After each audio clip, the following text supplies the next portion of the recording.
Hello dear students, कैसे हैं आप सभी। मेरे YouTube channel JD chemistry classes में आप सबका फिर से स्वागत है। ये मेरा chapter number 1 some basic concepts of chemistry का लेक्चर नंबर 14 है। और आज से इस लेक्चर से मैं आपको चैप्टर जो फर्स्ट है उसके पीछे जो एक्सरसाइज दी होती है उसके क्वेश्चन सॉल्व कराऊंगा। मेरी थ्योरी लेक्चर नंबर 13 में सारी थ्योरी खत्म हो गई थी। पहले चैप्टर से रिलेटेड जितनी भी थ्योरी थी 13 लेक्चर में आप देख सकते हैं पीछे वीडियोस, उसमें सारी थ्योरी कंप्लीट है। इसके बाद आज से जो 3 या 4 लेक्चर मेरे जो रहेंगे वो एक्सरसाइज में जो क्वेश्चंस पीछे दिए गए हैं उनसे रिलेटेड रहेंगे। उनमें मैं आपको एक एक क्वेश्चन सॉल्व करके बताऊंगा जिससे कि आप समझ सकेंगे थ्योरी के बेसिस पे एग्जाम में कैसे क्वेश्चंस बनते हैं। इसके अलावा इसी टाइप के और क्वेश्चंस आप किसी दूसरे सोर्सेज से लेकर सॉल्व कर सकते हैं। तो मेरा जो पहला क्वेश्चन जो कि आपकी टेक्स्ट बुक में दिया हुआ 1.1 पे ऊपर आपको लिखा हुआ दिख रहा होगा, मैं इसको पढ़ देता हूँ। ये पहला क्वेश्चन है कि निम्न के लिए मूलर द्रव्यमान का परिकलन कीजिए। फर्स्ट है H2O, CO2 एंड CH4। आप मेरे लेक्चर नंबर 9 में जाकर देख सकते हैं, मैंने वहाँ पर आपको मूलर मास यानी मूलर द्रव्यमान की डेफिनेशन बताई है। तो किसी भी कंपाउंड का जो भी मॉलिक्यूलर मास होता है उसके एक अणु का जो मास होता है उसको अगर हम एएमयू में एएमयू यूनिट में नापते हैं तो वह उसका क्या कहलाता है, अणुभार कहलाता है। लेकिन जब केवल यूनिट बदल दें, किसी भी यौगिक के अणुभार को एएमयू में व्यक्त ना करके ग्राम में व्यक्त करें तो वही उसका क्या हो जाता है, मोलर द्रव्यमान कहलाता है। यानी किसी भी पदार्थ के या किसी यौगिक के एक मोल का ग्राम में द्रव्यमान उसका मोलर द्रव्यमान कहलाता है। तो यहाँ पर हमें डेफिनेशन नहीं बतानी है, जो क्वेश्चन पहला दिया है ऊपर आप देख सकते हैं कि निम्न के लिए मोलर द्रव्यमान का परिकलन करना है। जो फर्स्ट है H2O, मोलर द्रव्यमान निकालना है। क्वेश्चन नंबर है 1.1। फर्स्ट है H2O, सेकेंड है CO2 और थर्ड आप ऊपर देख सकते हैं तीसरा दिया है CH4। ठीक है ना। इन तीनों के लिए हमें क्या मोलर द्रव्यमान निकालना है। तो जैसे कि अभी हमने आपको डेफिनेशन बताई थी मोलर द्रव्यमान की कि किसी भी यौगिक के एक मोल का द्रव्यमान ग्राम में अगर हम व्यक्त करें ग्राम में तो उसका मोलर द्रव्यमान कहलाता है। तो पहला मैं H2O का लेता हूँ। H2O का मोलर द्रव्यमान कितना होगा? H2O यहाँ मैं लिखूंगा, यहाँ पर आप देख सकते हैं क्वेश्चन में H2O का एक अणु दिया है यानी एक मोल दिया है। इसका जो ग्राम में द्रव्यमान होगा वही उसका मोलर द्रव्यमान होगा। तो आपको पता है हाइड्रोजन परमाणु का परमाणु द्रव्यमान 1 होता है। यहाँ पर 2 हाइड्रोजन है तो 2 हो गया। ऑक्सीजन का 16 होता है इक्वल टू 18। अगर मैं इसे एएमयू में लिख दूं तो ये इसका क्या हो जाएगा, अणुभार हो जाएगा। लेकिन मैं इसमें ग्राम में लिखूंगा तो ये जल का क्या होगा, मोलर द्रव्यमान हो गया। ठीक है ना। दूसरा क्या है CO2। सेकेंड CO2 को मैं सॉल्व करूं तो CO2 का मोलर द्रव्यमान कितना हो गया, कार्बन का होता है 12 प्लस 2 इंटू 16, ऑक्सीजन का 16 होता है तो 12 प्लस 16 टू जा 32 इक्वल टू 44 ग्राम। ये CO2 का मोलर द्रव्यमान हो गया। थर्ड आपका क्या है, तीसरा है CH4। CH4 का मोलर द्रव्यमान हमें निकालना है तो CH4 कार्बन का 12 हो गया और हाइड्रोजन का एक होता है, 4 का 4 होगा इक्वल टू 16 ग्राम। ये क्वेश्चन 1.1 सॉल्व हो गया। तो ऊपर एक क्वेश्चन दिया था, क्या दिया था कि निम्न के मूलर द्रव्यमान ज्ञात करना है। पहला दिया H2O, CO2 और CH4। तो मूलर द्रव्यमान की डेफिनेशन मैंने लेक्चर नंबर 9 में जैसे कि आपको बताया था कि किसी भी यौगिक के एक मोल का जो द्रव्यमान होता है ग्राम में उसे उसका मूलर द्रव्यमान कहते हैं। तो ये इस तरह से मैंने निकाल दिया। ये 1.1 हो गया। Now second question is 1.2। ऊपर दिख रहा होगा 1.2 क्वेश्चन है Na2SO4 में उपस्थित विभिन्न तत्वों का द्रव्यमान प्रतिशत ज्ञात करना है। 1.2 है, क्या है, Na2SO4 ये कंपाउंड दिया है, उसमें उपस्थित विभिन्न तत्वों के द्रव्यमान का प्रतिशत परिकलन कीजिए। Na2SO4 में उपस्थित विभिन्न तत्वों के जो द्रव्यमान प्रतिशत है उसका परिकलन करना है। गिवन क्या है, गिवन दिया है कंपाउंड है Na2SO4 उसमें ये दिया है कि Na2SO4 में जो हैं उनका हमें क्या निकालना है, द्रव्यमान प्रतिशत का परिकलन करना है, यानी कितना कितना द्रव्यमान सबका है परसेंटेज में। तो किसी भी कंपाउंड में इस टाइप के क्वेश्चन मैंने जब द्रव्यमान प्रतिशत कराया था, डेफिनेशन बताई थी, तो मैंने बताया था कि किसी भी यौगिक का कुल द्रव्यमान 100 माना जाता है परसेंटेज के हिसाब से अगर हम निकालें, फिर उसमें जो कंपाउंड होते हैं परसेंटेज वाइज 100 में ही सारे का डिवाइडेशन सारे तत्वों का होता है, सारे परमाणुओं का। तो Na2SO4 का कुल द्रव्यमान यहाँ हम देखेंगे तो 100% माना जाएगा परसेंट के हिसाब से। तो उसमें सोडियम कितने परसेंट है, सल्फर कितने परसेंट, ऑक्सीजन कितना है, सबकी अलग अलग हमें परसेंटेज निकालनी है। तो सबसे पहले Na2SO4 का हम क्या निकालेंगे, कुल भार निकालेंगे, ठीक है। तो वी नो दैट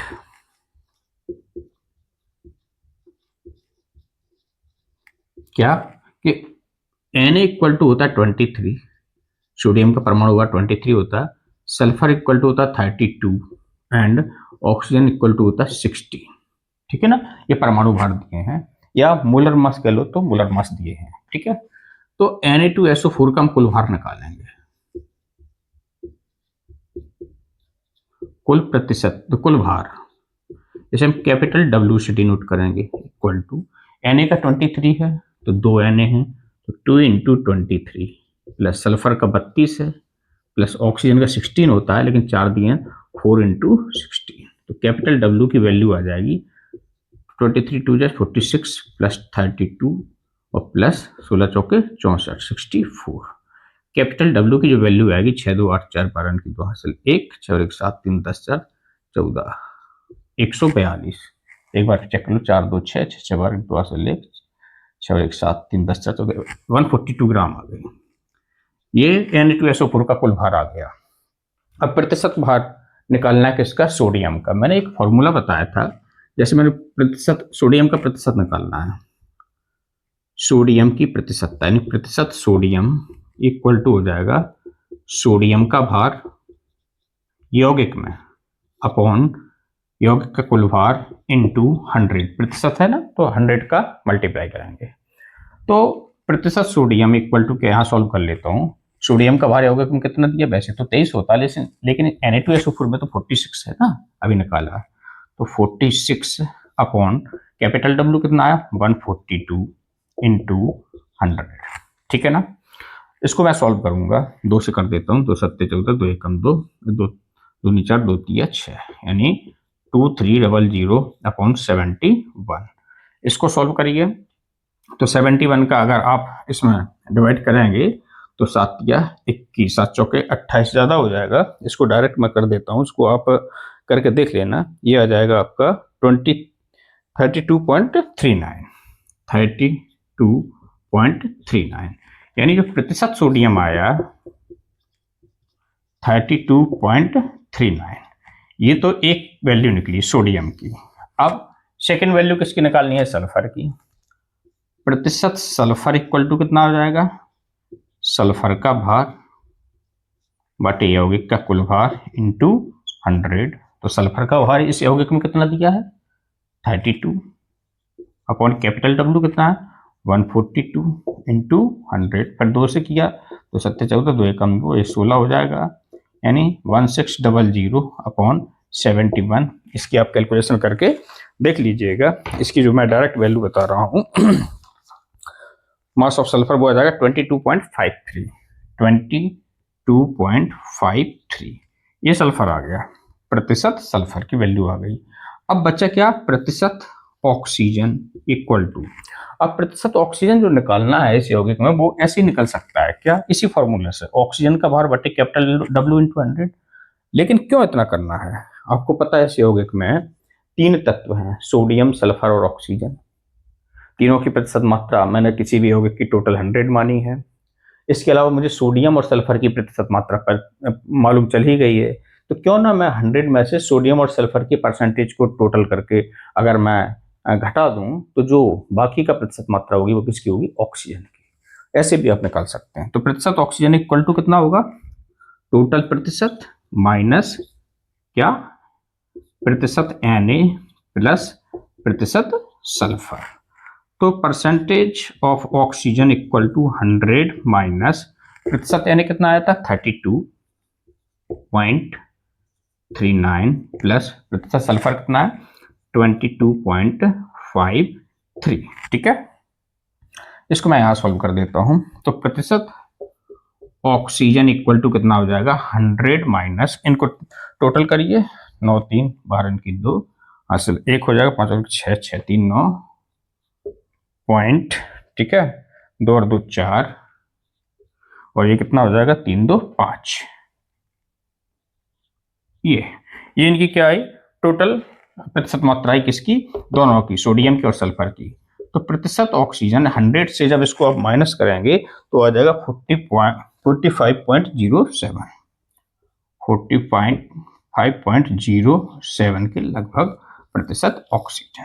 तो ये आ गया इस टाइप के न्यूमेरिकल में तीनों तत्वों की प्रतिशत मात्रा, सोडियम और ये क्या आया था सल्फर, ये है वैल्यू सल्फर की, और ये तीसरी जो आ गई ऑक्सीजन की।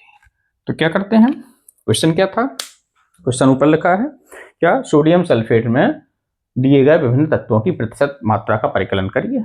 तो क्या करें, सबसे पहले सोडियम सल्फेट में हमें पता है सोडियम का परमाणु भार 23 होता है, सल्फर का 32, ऑक्सीजन का 16। तो सोडियम सल्फेट का हमने कुल भार निकाल लिया, सबका भार जोड़ के सबके परमाणु भारों का योग किया तो सोडियम सल्फेट का कुल भार आ गया।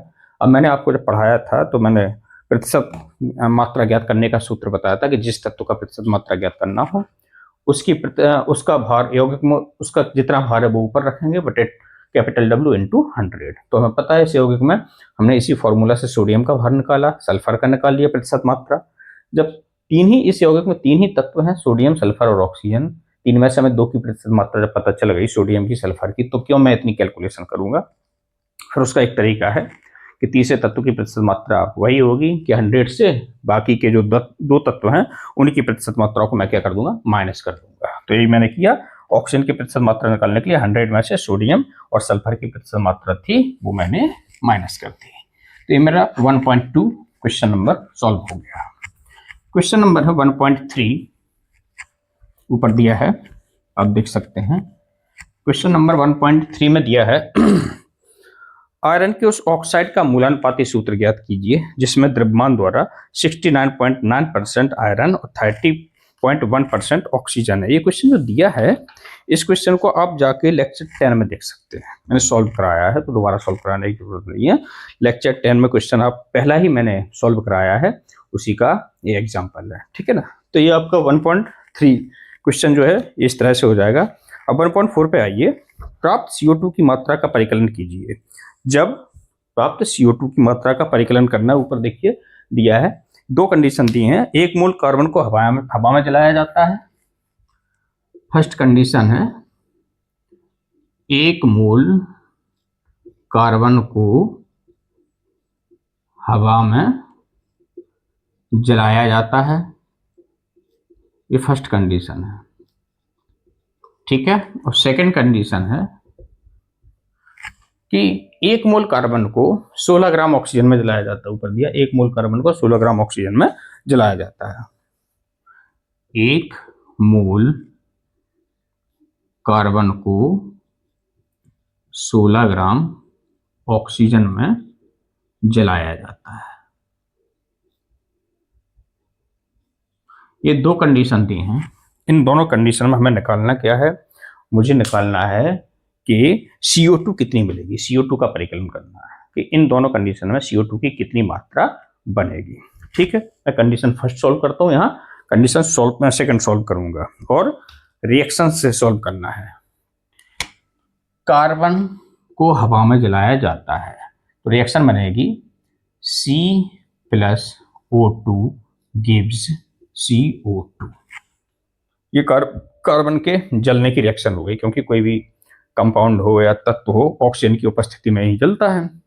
तो कार्बन जब ऑक्सीजन की उपस्थिति में जलेगा तो CO2 बनेगा। ठीक है, अब एक मोल कार्बन को हवा में जलाया जाता है तो प्राप्त CO2 की मात्रा हमें ज्ञात करनी है। ठीक है, तो इसमें देखिए स्टाइक्योमेट्रिक कैलकुलेशन आ गई इसमें, जो मैंने लास्ट आपको लेक्चर में बताई थी कि रिएक्शन लिखो, एक बैलेंस रिएक्शन है, फिर उसमें चार तरह से आप कैलकुलेशन कर सकते हैं कि कितने मोल पार्टिसिपेट कर रहे हैं, या कितना लीटर रिएक्टेंट्स पार्टिसिपेट कर रहा है, या कितने अणु, या फिर कितने ग्राम रिएक्टेंट्स पार्टिसिपेट कर रहे हैं, कितने ग्राम यहाँ पर प्रोडक्ट का प्रोड्यूशन हो रहा है। तो सबसे पहले हमें यही चीज देखनी है, ग्राम में मात्रा लेनी है। तो ग्राम में मात्रा के हिसाब से हम इसकी स्टोइकियोमेट्री कैलकुलेशन करेंगे। क्या है, हमें पता है यहाँ कार्बन का 1 मोल है, 1 मोल कार्बन है और 1 मोल ही ऑक्सीजन है, क्योंकि एक अणु 1 मोल के बराबर हो तो 1 मोल क्या है, कार्बन डाइऑक्साइड है। तो इस रिएक्शन में हमें पता है, अलग ही दिख रहा है कि 1 मोल कार्बन का भार होता है 12 ग्राम कार्बन है और ऑक्सीजन का 16 दूनी 32 ग्राम ऑक्सीजन है। और CO2 कितनी बन रही है, 12 प्लस 32 बराबर 44 ग्राम। तो पहले का आंसर तो हो गया, क्या 1 मोल कार्बन को हवा में जलाया जाता है। तो रिएक्शन से पता चलता है कि 1 मोल कार्बन को हवा में जलाने से 44 ग्राम CO2 बनती है। कैसे जाने 44 ग्राम, क्योंकि रिएक्शन में दिख रहा है 1 मोल CO2 बन रही है और 1 मोल CO2 का भार निकालिए 44 ग्राम होगी। ये पहला सॉल्व हो गया। सेकंड क्या दिया है इसमें कि जब 1 मोल कार्बन को 16 ग्राम ऑक्सीजन में जलाया जाता है तो ऑक्सीजन की मात्रा कम हो गई, यहाँ पर रिएक्शन वही रहेगी। अब क्या दिया है, C+O2 गिव्स CO2।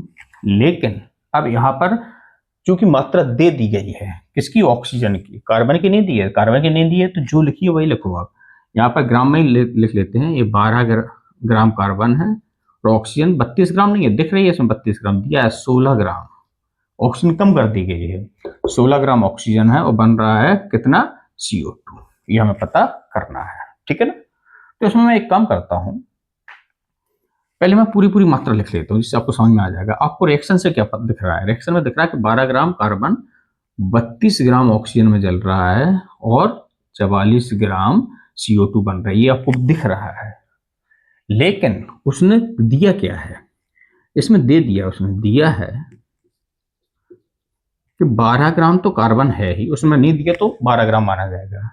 लेकिन ऑक्सीजन दिया 16 ग्राम। अगर इसे 16 ग्राम में जाए, मतलब जलाया जाए तो CO2 कितना बनेगा, ये पूछा है इसमें। तो देखिए, मैंने आपको लिमिटिंग रिएजेंट बताया था, सीमांत अभिकर्मक। सीमांत अभिकर्मक किसी भी रासायनिक अभिक्रिया में वह अभिकारक होता है जो कम मात्रा में उपस्थित होता है, और सीमांत अभिकर्मक ही उस अभिक्रिया में बनने वाले उत्पाद की मात्रा को निर्धारित करता है। क्यों, क्योंकि वो कम मात्रा में होगा। अगर वो खत्म हो गया तो दूसरा रिएक्टेंट बच भी जाए तो प्रोडक्शन नहीं होगा। तो कहने का मतलब यहाँ पर लिमिटिंग रिएजेंट कौन हुआ, CO2, ऑक्सीजन। ये क्या है, लिमिटिंग रिएजेंट। क्यों है लिमिटिंग रिएजेंट, क्योंकि आपको पता है कि 12 ग्राम कार्बन को जलाने के लिए हमें 32 ग्राम ऑक्सीजन की जरूरत होती है। इस रिएक्शन में हम देख चुके हैं 32 ग्राम ऑक्सीजन की जरूरत होती, तभी 44 ग्राम CO2 बनेगा। लेकिन अब ऑक्सीजन चाहिए हमें 32 ग्राम, लेकिन कर दी 16 ग्राम। अब कार्बन भले ही आपका 12 ग्राम हो पहले की तरह, तो भले कार्बन बचा रहा है, लेकिन ऑक्सीजन तो पहले खत्म हो जाएगा। जब ऑक्सीजन खत्म हो जाएगा, 16 ग्राम ही है, तो फिर CO2 का बनना भी बंद हो जाएगा। तो अब इसको सॉल्व कैसे करेंगे, तो ऐसे क्वेश्चन में लिमिटिंग रिएजेंट की क्वांटिटी ही प्रोडक्ट की क्वांटिटी को निर्धारित करेगी। बाकी जो एक रिएक्टेंट है उससे कोई लेना देना नहीं है। मतलब क्या है, चूंकि सिंस 32 ग्राम ऑक्सीजन बनाती है बराबर 44 ग्राम CO2, ये तो आप जानते ही हो। इन्हीं दोनों में रिलेशन देखना है आप, क्योंकि ये खत्म हो गया, इससे कोई लेना देना नहीं, लिमिटिंग रिएजेंट का क्वेश्चन हो गया। तो 32 ग्राम O2 से बनती है 44 ग्राम CO2, इसलिए 1 ग्राम O2 से कितनी बनेगी, ये क्वेश्चन इस टाइप के सॉल्व किए होंगे आपने। तो 44 अपॉन क्या हो जाएगा, 32। इसलिए कितना दिया है, 16 ग्राम O2 से, तो क्या हो जाएगा 44 इंटू 16 अपॉन 32। सॉल्व कर लो, ये 2 बार कटेगा, तो 44/2 equal to 22 gram CO2 answer. समझ में आया, ये क्वेश्चन था लिमिटिंग रिएजेंट का। ओके, तो पहले में तो एकदम सिंपल था, 1 मोल कार्बन को हवा में जलाया तो 1 मोल कार्बन को हवा में जलाया, कोई किसी की क्वांटिटी नहीं दी थी, निर्धारित नहीं थी, तो हमने क्वेश्चन के हिसाब से रिएक्शन बनाई, तो हमें खुद दिख रहा है 1 मोल कार्बन है, 1 मोल ऑक्सीजन से रिएक्शन बैलेंस हो गई, 1 मोल CO2 बना। तो 1 मोल का हमें मोलर मास पता है, कार्बन का 12 ग्राम होता है, ऑक्सीजन का 32, और बनने वाली CO2 की 12 + 32 44 ग्राम। तो रिएक्शन से पता चल रहा है कि 1 मोल कार्बन को हवा में जलाने पर 44 ग्राम CO2 बनती है। That's it. लेकिन जो दूसरा क्वेश्चन दिया है, दूसरा पॉइंट इसका ऊपर दिया है कि 1 मोल कार्बन को 16 ग्राम ऑक्सीजन में जलाया जाता है, तो पहले रिएक्शन हमें उसी तरह से लिखनी होगी, क्योंकि ऑक्सीजन की मात्रा भले कम कर दो, रिएक्शन तो वैसे ही रहेगी। तो पहले देखना चाहिए, तो ये रिएक्शन हमें इतनी क्वांटिटी से 12 ग्राम कार्बन और 32 ग्राम ऑक्सीजन लेंगे तभी 44 ग्राम ऑक्सीजन मिलेगी, CO2 मिलेगी हमें। लेकिन यहाँ O2 की क्वांटिटी कम कर दी गई है, तो O2 की क्वांटिटी कम कर दी गई है, चाहिए जितनी उससे कम कर दी गई, तो ये लिमिटिंग रिएजेंट हो गया। और लिमिटिंग रिएजेंट के क्वेश्चन में क्या होता है कि जो प्रोडक्ट होता है उसको बनने की मात्रा जो होती है वो उसी पे डिपेंड करती है, तो कार्बन की मात्रा से यहाँ कोई लेने देने नहीं है। तो हमें पता था कि 32 ग्राम ऑक्सीजन बनती है, 44 ग्राम बनाती है, कितनी 44 ग्राम CO2, क्योंकि रिएक्शन में देखो 32 ग्राम ऑक्सीजन चाहिए हमें 44 ग्राम CO2 के लिए, तो 1 ग्राम O2 से कितनी बनेगी 44/32, तो 16 ग्राम ही बची है हमारे पास। तो ये क्वेश्चन सोल्व किया तो 22 ग्राम CO2 बनेगी। ठीक है, तो ये क्वेश्चन नंबर था, कौन सा था आपका 1.4। 1.5 ऊपर देखिए, 1.5 क्या है। नेक्स्ट क्वेश्चन इज, तो 1.5 है सोडियम एसीटेट। ऊपर दिख रहा है सोडियम एसीटेट का 500 ml 0.375 मोलर जलीय विलयन बनाने के लिए उसके कितने द्रव्यमान की आवश्यकता होगी। तो सोडियम एसीटेट का मोलर द्रव्यमान इसमें दिया हुआ है, तो सबसे पहले जो जो चीज दी है वो मैं लिख लेता हूं, क्या क्या गिवन है, क्या है। ऊपर दिया है कि सोडियम एसीटेट का 500 ml यानी V की वैल्यू दी है, V = 500 ml, क्योंकि आयतन ml या लीटर अगर यूनिट लिखिए तो वो आयतन दिया है। ठीक है, क्वेश्चन के अकॉर्डिंग चल रहा हूं मैं। सोडियम एसीटेट का 500 ml 0.375 मोलर जलीय विलयन, मोलर दिया हो तो मोलरता दी है, यानी मोलरता दी है, मोलरता यानी मोलरिटी कैपिटल M = कितनी दी है 0.375 मोलर जलीय विलयन बनाने के लिए उसके कितने द्रव्यमान की आवश्यकता होगी, यानी सोडियम एसीटेट का द्रव्यमान हमें निकालना है, स्मॉल w = हमें फाइंड करना है। और सोडियम एसीटेट का जो मोलिकुलर मास दिया है वो दिया 82.0245 मोलिकुलर मास। सोडियम एसीटेट का फॉर्मूला होता है CH3COONA, यानी ये क्या है सोडियम एसीटेट का मोलिकुलर मास दिया है इक्वल टू कितना 82.0245 82.0245 ग्राम पर मोल, ये मोलर मास दिया है। तो सिंपल सा क्वेश्चन है, मोलरिटी का क्वेश्चन है। सबसे पहले जो जो दिया था वो मैंने सारी चीजें इस पर लिख दी हैं जिससे वैल्यू फाइंड करने में हमें प्रॉब्लम ना हो। इसके बाद मोलरिटी से रिलेटेड क्वेश्चन है, तो मोलरिटी का सबसे पहले हमें फॉर्मूला तुरंत दिमाग में आ जाना चाहिए। मोलरिटी इक्वल टू होता है मोल अपॉन आयतन, किसमें दिया ml में दिया है, मैं पढ़ा चुका हूं आपको, इनटू 1000। ठीक है ना। अब ये हो गया, अब इसको क्या करेंगे, क्योंकि मोल तो दिए ही नहीं है, तो we know that mole equal to क्या होता है मास अपॉन मॉलिक्यूलर मास, तो ये रख देते हैं क्योंकि मास दिया है, मास हमें निकालना है, मॉलिक्यूलर मास दिया है, तो हम ये n की जगह ये वैल्यू रख देंगे। फॉर्मूला हमारा मोलरिटी का क्या बनेगा, इसको स्मॉल m में ले लो, क्योंकि मोलरिटी को कैपिटल M से डिनोट किया है, तो इसे स्मॉल m से डिनोट कर देते हैं, कंफ्यूजन नहीं होगा। तो मोलरिटी इक्वल टू हो गया, n की जगह लिखेंगे W upon M into V, ml में है, और इंटू ऊपर क्या हो जाएगा 1000। ये फॉर्मूला, इसमें वैल्यू पुट करेंगे, आपका क्वेश्चन आंसर आ जाएगा आपका। तो कैपिटल M तो दिया ही हमें W फाइंड करना, W की वैल्यू क्या हो जाएगी M into small m into V upon 1000। तो इसको कैपिटल M कितना दिया है मोलरिटी 0.375 इंटू स्मॉल m क्या है, स्मॉल m कहाँ है, स्मॉल m ये दिया है मोलिकुलर मास 82.0245 इंटू V की वैल्यू कितनी है, V की वैल्यू 500 अपॉन कितना हो जाएगा 1000। सॉल्व करिए, ये 2 से कटेगा। अब 2 से कोई एक वैल्यू कट कर दीजिए, आप 2 से ही कर देता हूँ मैं। लगभग 2 चौके 8 और 2 एकम 2, 0 1 2 2 3, ये लगभग वैल्यू आ जाएगी। तो स्मॉल w की वैल्यू आएगी 0.375 इंटू 41.01223। यानी इस w को आप, इस कैलकुलेशन को आप जब सॉल्व करेंगे तो आपका आंसर मैं डायरेक्ट लिख दे रहा हूं, वो आएगा 15.379 ग्राम। 15.379 ग्राम, ये ग्राम में वैल्यू, क्योंकि मास है, मास किस में आता है, द्रव्यमान ग्राम में आता है। क्वेश्चन एक बार फिर सुन लीजिए। क्वेश्चन ऊपर दिया था कि सोडियम एसीटेट का 500 ml मोलर 0.375 मोलर जलीय विलयन बनाने के लिए सोडियम एसीटेट की कितने मात्रा की आवश्यकता होगी, जबकि सोडियम एसीटेट का मॉलिक्यूलर मास दिया है 82.0245 ग्राम पर मोल। तो जो जो दिया था वो चीज मैंने लिख ली, जिससे हमें पता चल जाता है कि हमें क्या चीज फाइंड करनी है। तो ये फॉर्मूला है मोलैरिटी का। दिया क्या था, क्वेश्चन में दिया था कि 500 ml विलयन बनाना है, तो V की वैल्यू दी है। मोलैरिटी, मोलर विलयन का मतलब मोलैरिटी दी है, तो मोलैरिटी दी थी 0.375। कितने मात्रा की जरूरत होगी, मात्रा मतलब W निकालना है सोडियम एसीटेट का, और मॉलिक्यूलर मास यानी अणुभार दिया था 82.0245। ठीक है, तो मोलैरिटी वाली बात आ गई, तो हमने सीधा मोलैरिटी का फॉर्मूला उठाया, मोल अपॉन वॉल्यूम इन ml इंटू 1000। वॉल्यूम अगर लीटर में कन्वर्ट कर लोगे तो 1000 का मल्टीप्लाई नहीं करना। अब चूंकि n की वैल्यू नहीं दी है, तो मोल बराबर क्या होता है, भार बटे अणुभार, यानी मास अपॉन मॉलिक्यूलर मास। तो W अपॉन m, क्योंकि W में फाइंड करना है, m की वैल्यू दी है, तो जब मैंने n की जगह W अपॉन m को रखा तो फॉर्मूला मोलैरिटी का ये वाला बन गया, नो प्रॉब्लम। फिर हमें W निकालना है, जब W निकालना तो मोलैरिटी में ये दोनों चीजें ऊपर जाके मल्टीप्लाई हो जाएंगी, 1000 नीचे आ जाएगा। वैल्यू पुट करके आप मल्टीप्लाई करेंगे तो आपका आंसर फाइंड हो जाएगा।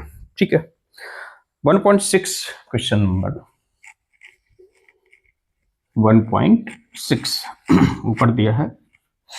तो 1.6 क्वेश्चन जो है उसमें क्या पूछा गया है, 1.6 में पूछा है कि सांद्र नाइट्रिक अम्ल, कंसंट्रेटेड नाइट्रिक एसिड है, कि उस प्रतिदर्श का मोल प्रति लीटर में सांद्रता का परिकलन कीजिए। यानी मोल प्रति लीटर में सांद्रता का मतलब मोलैरिटी फाइंड करनी है, जिसमें उसका द्रव्यमान प्रतिशत 69% हो और जिसका घनत्व दिया है। तो फिर से देखिए, गिवन है, क्या गिवन है,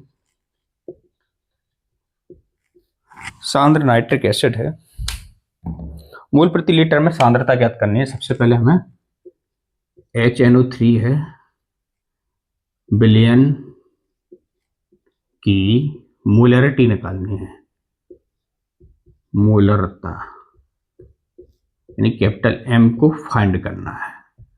मोल प्रति लीटर में सांद्रता का मतलब मोलरता ज्ञात करनी है, इसकी HNO3 विलयन की, जिसमें उसका द्रव्यमान प्रतिशत 69% हो।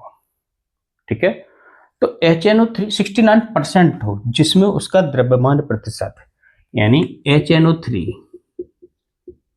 का भार हो गया, यानी स्मॉल w जो हो गया वो है 69। ठीक है, ये किसका है, HNO3 का है 69 ग्राम। लेकिन HNO3 विलयन का भार कितना होगा, अलग अलग चीज है, याद रखना। इसे कैपिटल W से डिनोट करेंगे, इक्वल टू प्रतिशत में तो 100 ग्राम माना जाएगा। तभी तो वो कह रहा है, क्वेश्चन में देखिए ऊपर क्या लिखा है, क्वेश्चन में लिखा है कि सांद्रता का मोल प्रति लीटर में सांद्रता का परिकलन कीजिए जिसमें उसका द्रव्यमान प्रतिशत 69% हो। द्रव्यमान प्रतिशत में क्या होता है, यानी विलेय का ग्राम में भार बटे विलयन का कुल भार। तो प्रतिशत में है तो विलयन का कुल भार कितना माना जाएगा, 100 ग्राम। ये विलयन का भार है, लेकिन HNO3 का यानी जो कि विलेय है उसका भार माना जाएगा स्मॉल w 69। फिर डेंसिटी दी है, विलयन का घनत्व दिया 1.41, घनत्व दिया है कैपिटल D इक्वल टू 1.41 ग्राम पर ml। ठीक है, ये क्या दिया है, इसकी डेंसिटी दी है। अब हमें निकालना क्या, मोलैरिटी। तो चूंकि फिर से वही बात, मोलैरिटी का फॉर्मूला लिख लीजिए, जिससे आपको ये पता चलेगा कि कौन कौन सी वैल्यू दी है और आपको क्या नहीं दिया है। तो मोलैरिटी का फॉर्मूला क्या होता है, चूंकि N/V V अगर लीटर में ले रहा है, ml में ले लेते हैं, इंटू 1000, ये फॉर्मूला है हमारा। लेकिन इसमें n की वैल्यू तो कहीं दी नहीं है, तो n we know that n equal to क्या होता है, मास अपॉन मॉलिकुलर मास। विलेय का मॉलिकुलर मास लगेगा यहाँ पे। तो यहाँ पर हम देख लेते हैं, तो यहाँ पर क्या हो जाएगा, capital M equal to n की जगह लिखेंगे small w upon m into V ml में इंटू 1000। ठीक है, ये हो गया। अब क्या होगा, अब हमें मोलरिटी निकालनी तो है। मोलरिटी निकालने के लिए हमें W की वैल्यू, W क्या है 69 ग्राम, लेकिन M HNO3 के लिए M की वैल्यू निकाल लो। HNO3 का अणु भार M इक्वल टू क्या होगा, H का 1, N का 14, O3 का 48, 16 3 48। HNO3 में सबके भार जोड़ देंगे तो M की वैल्यू आ जाएगी, M इक्वल टू आ जाएगा 8 4 12 और 13 की 3 से 1 63। ये क्या है, इसका HNO3 का अणु भार आ गया। ठीक है ना। अब क्या करेंगे, वैल्यू पुट करिए, कैपिटल M इक्वल टू, लेकिन एक चीज और याद रखो, V की वैल्यू नहीं दी, आयतन भी तो नहीं दिया है, विलयन का आयतन नहीं दिया है। विलयन का आयतन नहीं दिया, लेकिन आपको पता है विलयन का क्या दिया, भार दिया है और घनत्व दिया है।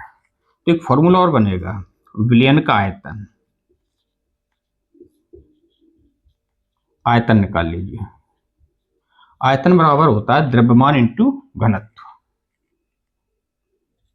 द्रव्यमान इंटू घनत्व।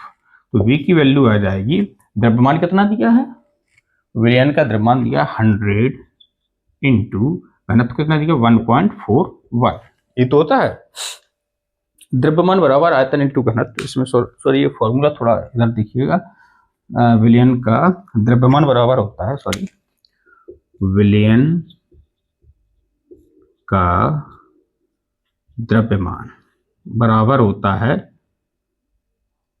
आयतन इंटू घनत्व, आयतन इंटू घनत्व, ये फॉर्मूला याद रखिएगा। तो द्रव्यमान बराबर आयतन इंटू घनत्व, तो विलयन का द्रव्यमान दिया है और क्या आयतन निकालना है, घनत्व दिया है, यानी आयतन बराबर क्या हो जाएगा, V की वैल्यू हो जाएगी क्या, द्रव्यमान यानी कैपिटल W बटे घनत्व कैपिटल D। W कितना दिया विलयन का 100 अपॉन D की वैल्यू कितनी है 1.41। ये हो गया ml में विलयन।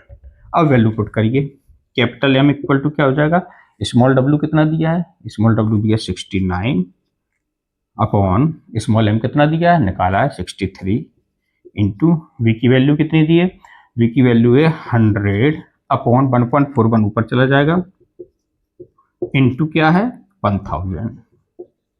ये है, इसको सॉल्व करिए, 2 0 से 2 0 कैंसिल हो जाएगा, 10 का मल्टीप्लाई आएगा तो वैल्यू हो जाएगी 69 इंटू 14.1 अपॉन 63, ये हो जाएगा।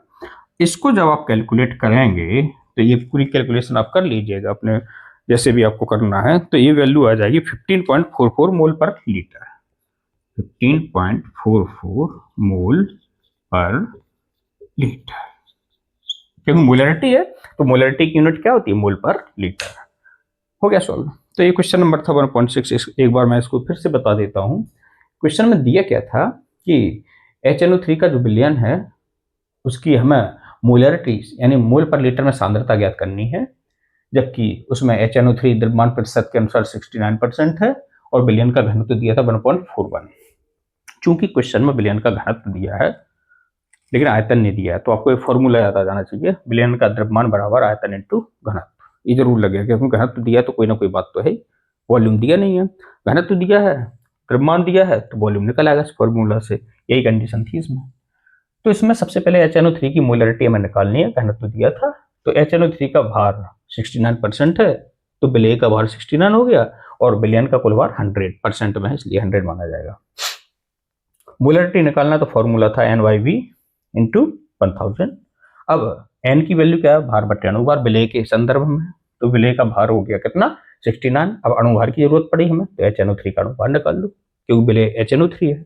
अणुभार निकाला, इन सबका टोटल किया, H का N का और O का तीनों का, तो 63 आ गया। तो W अपन M की वैल्यू में पता चल गई, केवल एक चीज फाइंड करनी है आयतन। तो हमें घनत्व पता है, विलयन का द्रव्यमान 100 ग्राम पता है, तो फॉर्मूला लगाया, तो द्रव्यमान बराबर आयतन इंटू घनत्व, तो आयतन बराबर क्या हो जाएगा, द्रव्यमान बटे घनत्व, घनत्व नीचे आ जाएगा, ये वैल्यू आ गई किसकी, v की। तो v की जगह हमने वैल्यू पुट की, W/m की वैल्यू पुट की, कैलकुलेशन की, तो एक मोलरिटी आ गई कितनी, 15.44 मोल पर लीटर। ओके, ये क्वेश्चन हो गया। नेक्स्ट क्वेश्चन इज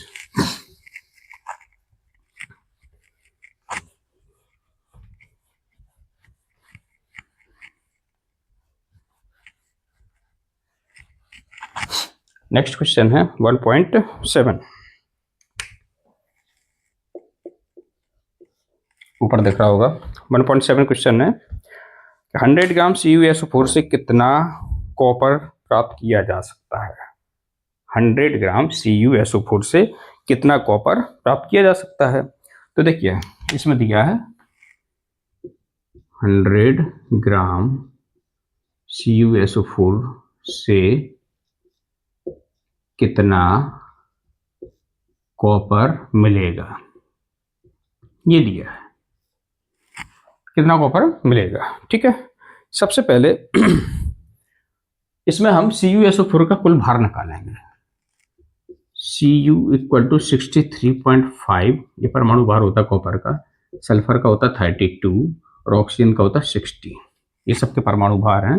पहले मैं CuSO4 का कुल भार निकालूंगा, या अणु भार कह लो, कुल भार ग्राम में लिख देंगे तो कुल भार हो जाएगा, नहीं AMU लिखेंगे तो अणु भार, सबको जोड़ दो। कॉपर का हो गया 63.5 प्लस सल्फर का कितना होगा 32 प्लस ऑक्सीजन 4 है तो 16 चौके 64, तो कुल भार हो जाएगा कॉपर का, कैपिटल W की वैल्यू हो जाएगी 0.5 तो है ही, 4 2 6 6 3 9 और क्या हो जाएगा 4 2 6 6 3 9 हो गया, फिर 6 3 9 6 15 50 159.5 ग्राम ये CuSO4 का कुल भार हो गया।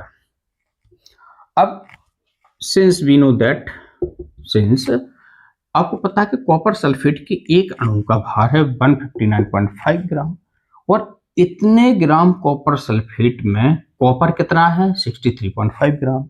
जब हमें इतने में पता है कॉपर कितना, तो 100 ग्राम में निकाल सकते हैं। कैसे, क्योंकि 159.5 ग्राम कॉपर सल्फेट देता है बराबर कितना कॉपर, कॉपर एक ही तो है, तो एक कॉपर का परमाणु भार कितना है 63.5 ग्राम कॉपर इतना ग्राम देता है।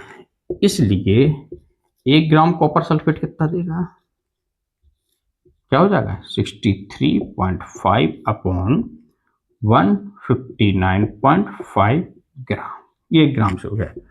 इसलिए 100 ग्राम से पूछा है, 100 ग्राम कॉपर सल्फेट कितना कॉपर देगा, तो 63.5 इंटू 100 अपॉन 159.5, पॉइंट से पॉइंट कैंसिल हो जाएगा, तो 635 इंटू 100 अपॉन 1595, काट दीजिए इसको, कैलकुलेशन करते हैं, 5 से काट दो पहले, 5 दिया 15, 5 एकम 5, 5 नम 45, 319 बार कटेगा, और 5 से का 5 एकम 5, 5 दूनी 10, 5 सत्ते 35, यानी ये जो वैल्यू आएगी 127 इंटू 100 अपॉन 319, इसको आप सॉल्व करिएगा, इसका आंसर आपका आएगा 39.81 ग्राम, 39.181 ग्राम, ये कॉपर की वैल्यू आ गई, ये आपका आंसर हो गया।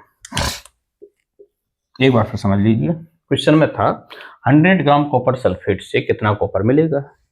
तो क्या करेंगे हम, सबसे पहले कॉपर सल्फेट का मैंने सूत्र लिखा, फॉर्मूला CuSO4, और हमें पता है कॉपर का परमाणु भार 63.5 होता है, सल्फर का 32, ऑक्सीजन का 16, तो मैंने सबसे पहले ये पता चल गया कि कॉपर सल्फेट का कुल भार कितना होगा, यानी अणु भार, सबका टोटल किया मैंने, तो 159.5 ग्राम एक कॉपर सल्फेट का कुल भार हो गया। तो हमें पता है कि 159.5 ग्राम कॉपर सल्फेट कितना कॉपर देता है, ये दिख रहा है इसमें, एक ही तो कॉपर का मोल है, एक मोल का भार कितना है 63.5 ग्राम, तो 1 ग्राम कॉपर सल्फेट से कितना मिलेगा, इतने का इतने में डिवाइड कर देंगे, इसलिए 100 ग्राम का 100 का मल्टीप्लाई कर देंगे, कैलकुलेशन करना 39.81 ग्राम आ जाएगा। तो फिर चूंकि वीडियो लंबा हो जाएगा, इसमें चैप्टर के जो एक्सरसाइज है इसमें काफ़ी क्वेश्चंस दिए गए हैं, 4 से 5 इसके लेक्चर बन सकते हैं। तो इस लेक्चर में मैंने क्वेश्चन 7 सॉल्व करा दिए हैं, इतने ही बहुत हैं। बाकी जो क्वेश्चन होंगे नेक्स्ट लेक्चर में मैं कराऊंगा। Thank you.